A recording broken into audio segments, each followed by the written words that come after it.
अस्सलाम वालेकुम। GHN news HD के साथ मैं हूं सादिया बतूल। शामिल करते हैं अब तक की अहम खबरें।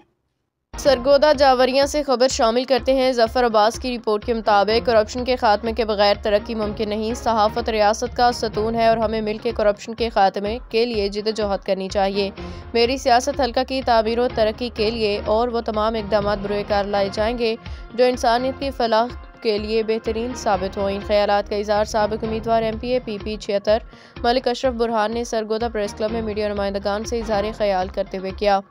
कबल अज़ीब प्रेस क्लब आमद पे मुअज़्ज़ज़ मेहमान का सदर महर आसिफ हनीफ, जनरल सेक्रेटरी राना साजिद इकबाल ने मेम्बरान क्लब के हमरा इस्तकबाल किया और उनको फूलों की माला पहनाई। प्रोग्राम का बाकायदा आगाज़ तिलावत कलाम पाक और नबी करीम सल्लल्लाहु अलैहि वसल्लम पे दुरूद पाक के बाद हुआ।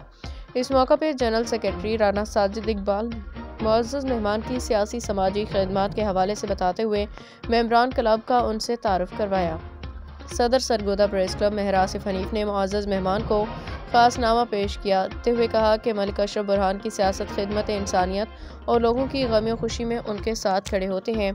इस मौका पर उनकी सियासी समाजी खिदमत के ऊपर मबनी रिपोर्ट हाजरीन को दिखाई गई। मलिक अशरफ बुरहान ने कहा कि सदर महर आसिफ हनीफ और जनरल सेक्रेटरी राना साजिद इकबाल और तमाम मेम्बरान क्लब का मशकूर हूँ कि मुझे प्रेस क्लब आमदू किया और मुझे इज़्ज़त बख्शी। इस मौका पर उनका सरगोदा प्रेस क्लब के एजाज़ी मेंबरशिप से भी नवाजा गया। रिपोर्ट जफर अब्बास, तहसील रिपोर्टर शाहपुर जावरिया।